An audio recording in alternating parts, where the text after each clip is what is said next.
ये सत्य घटना उस दिव्य प्रसंग की है जो आज तक केवल एक रहस्य था। वो रहस्य सालों पश्चात अब आपके सामने प्रस्तुत होने जा रहा है।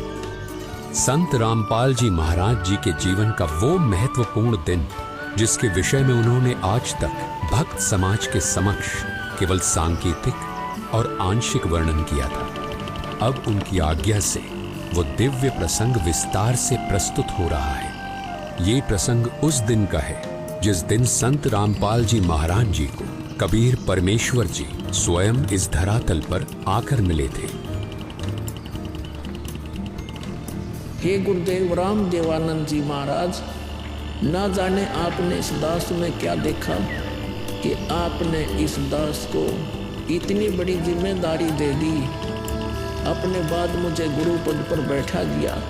ये दास अपनी आखिरी सांस तक आपके द्वारा दिया गया जगत कल्याण के मार्ग और मोक्ष के कार्यों को पूरा करने के लिए समर्पित रहेगा।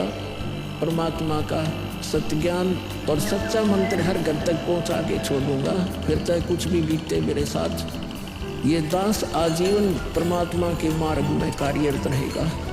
ये फाल्गुन शुक्ल पक्ष एकम विक्रमी संवत 2053 9 मार्च 1997 रविवार की बात है।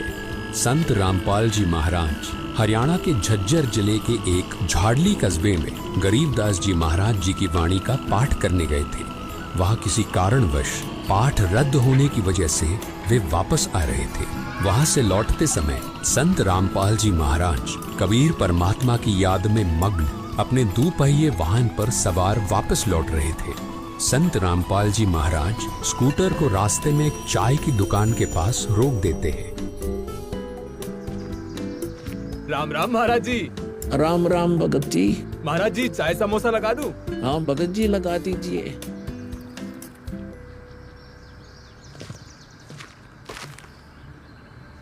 इस बोले भगत को भी परमात्मा का तत्व ज्ञान समझाना चाहिए।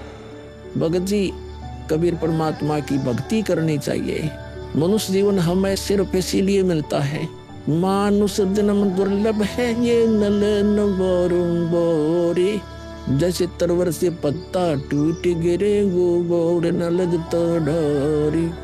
भगत जी, इस काल लोक का कोई भरोसा नहीं है, न जाने कब किस पर क्या बिजली गिर जाए।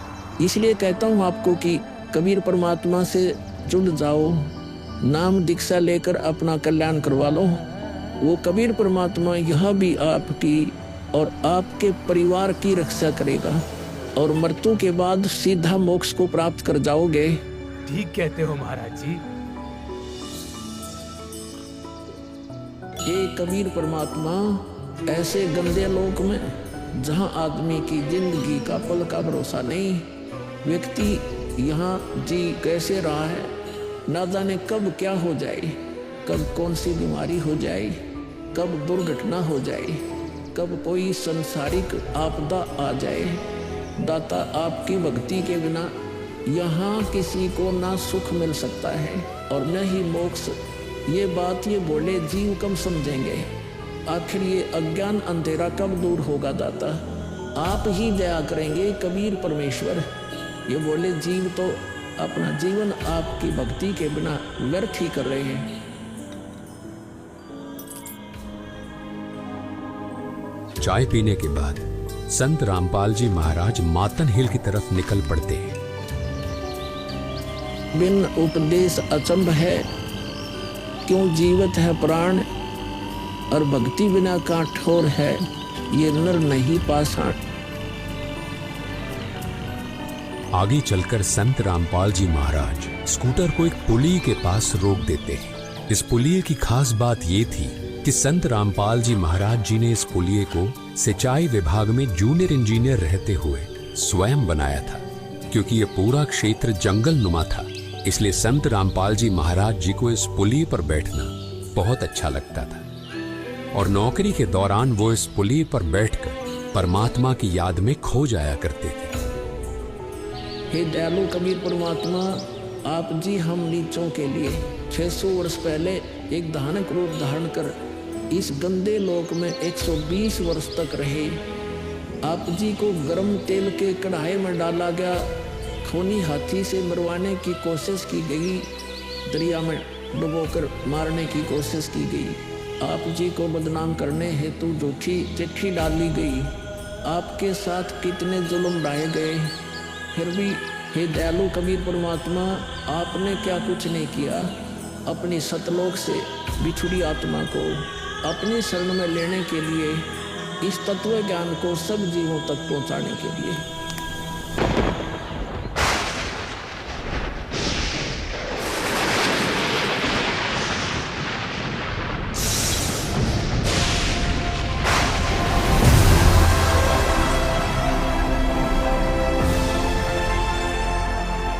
साहेब कबीर आजा आत्मा तोए पुकारती, तेरे हाथ में चाबी वो सतगुरु सतलोक द्वार की। साहेब कबीर आजा आत्मा तोए पुकारती, तेरे हाथ में चाबी वो सतगुरु सतलोक द्वार की।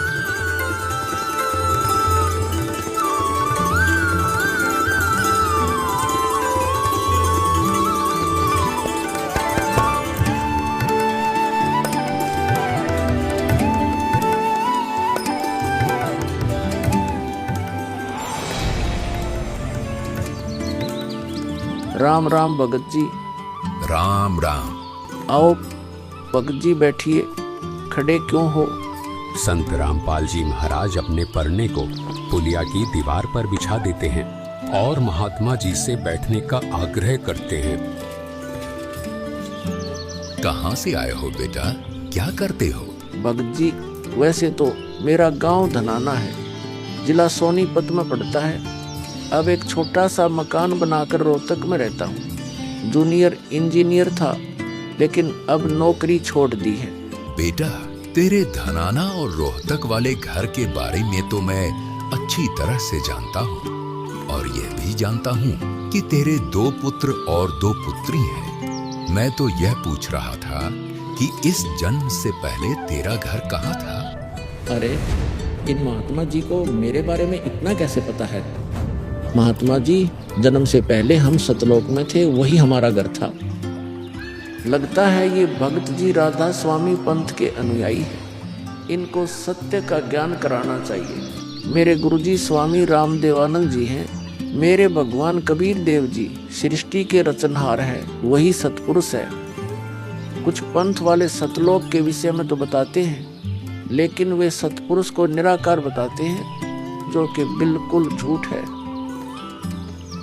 भक्त जी, मैं स्वयं संत गरीबदास जी के पंथ से जुड़ा हूँ। संत गरीबदास जी गांव छुड़ानी जिला झज्जर वाले थे, और उनको 10 वर्ष की उम्र में कबीर परमात्मा जी जिंदा महात्मा के रूप में मिले थे।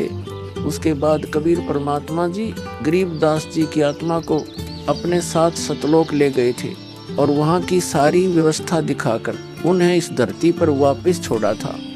फिर उन्हीं बालक गरीबदास ने सतलोक के बारे में बताया कि ऊपर सतलोक है, वहाँ सारी सुख सुविधा उपलब्ध है, सदाबहार बाग है, नर नारी की सृष्टि है। वहीं पर एक गुम्मट युक्त महल में कबीर परमात्मा जी सिंहासन पर बैठे हुए हैं, और वहीं से कबीर परमात्मा जी इस सृष्टि को चला रहे हैं। हम सब वहीं रहा करते थे, वही हमने जाना है। जो सतलोक में केवल प्रकाश ही प्रकाश बताते हैं, उनका ज्ञान गलत है, वे मोक्ष प्राप्त नहीं कर सकते। भक्त जी, उस बालक गरीबदास ने वाणियों के माध्यम से बताया है कि गरीब अनंत कोटि ब्रह्मांड का एक रति नहीं भार, सतगुरु पुरुष कबीर हैं कुल के सिरजनहार। कौन कबीर? हम सुल्तानी नानक तारे दादू को उपदेश दिया, जाति जुलाहा भेद नहीं पाया, काशी माहे कबीर हुआ। बहुत आनंदित करने वाली बातें करते हो, और बताओ कुछ। इन्हें अपना ज्ञान अधूरा लग रहा है। हो सकता है ये नाम दीक्षा लेकर परमात्मा से जुड़ जाए। भक्त जी, अगर आपको अपना कल्याण करवाना है तो एक ही तरीका है, नाम दीक्षा। मेरे पूज्य गुरुजी ने मुझे नाम दीक्षा देने का आदेश दे रखा है। मैंने अपना घर और नौकरी छोड़ दी है। अब गुरुदेव जी की ही आज्ञा अनुसार प्रचार और दीक्षा देने का पवित्र कार्य कर रहा हूँ। बेटा, क्या तुम्हारे गुरुजी ने तुम्हें सारनाम और सार शब्द देने का भी आदेश दिया है? इन्हें कैसे पता सारनाम सार शब्द के बारे में?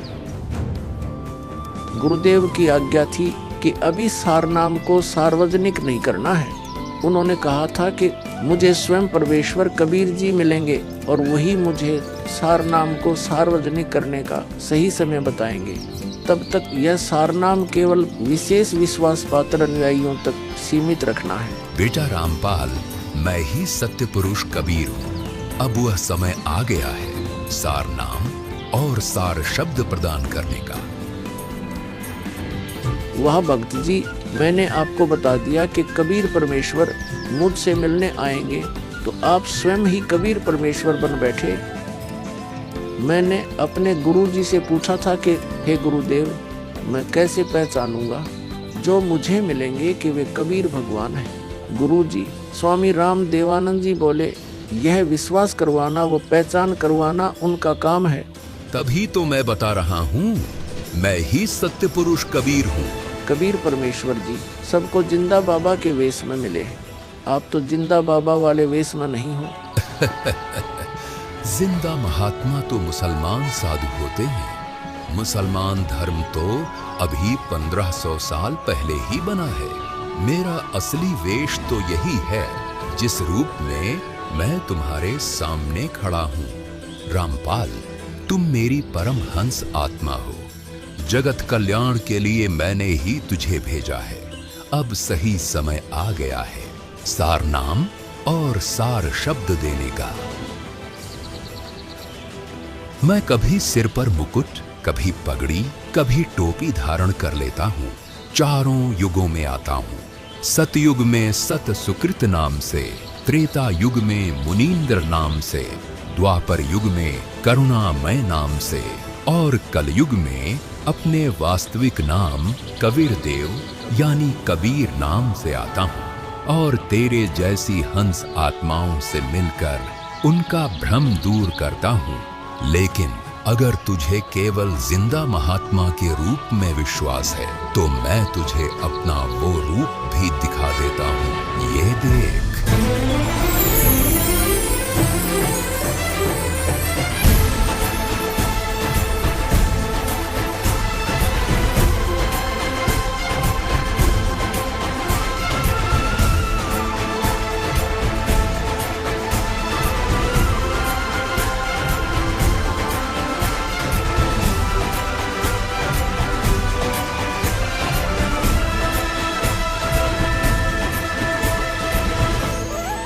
हे परमेश्वर, मुझे क्षमा कर दीजिए।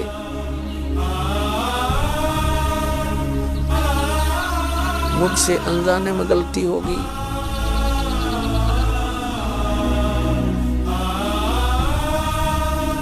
आपने मुझे साक्षात दर्शन दिए और मैं आपको पहचान न सका।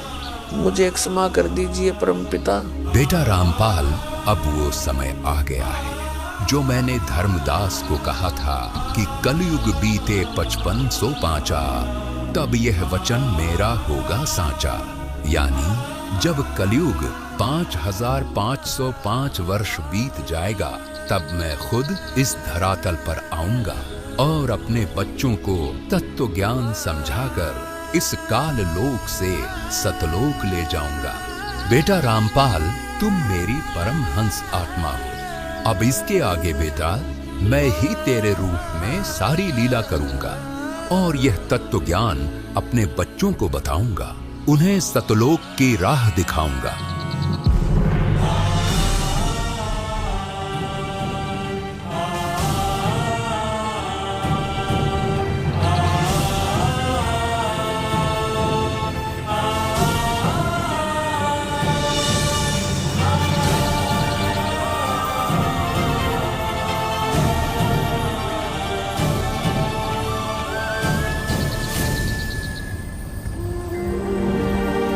इस प्रकार कबीर परमात्मा संत रामपाल जी महाराज जी को सह शरीर सतलोक भेज देते हैं और अपनी लीला को आगे बढ़ाते हैं।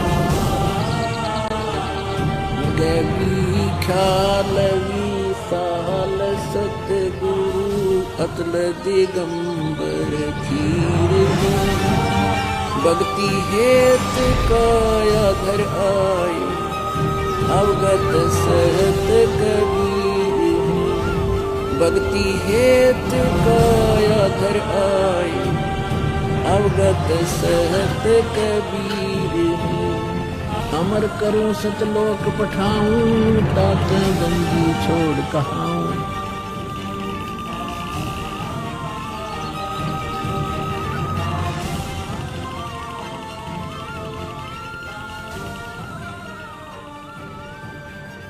इस प्रकार कबीर परमात्मा संत रामपाल जी महाराज जी को सह शरीर सतलोक भेज देते हैं और स्वयं सर्व सृष्टि रचनहार कबीर परमात्मा संत रामपाल जी महाराज जी के रूप में संपूर्ण संसार का उद्धार करने के उद्देश्य से इस पवित्र मिशन पर निकल पड़ते हैं। संत रामपाल जी महाराज जी के रूप में कबीर परमात्मा स्वयं को छिपाए हुए हैं।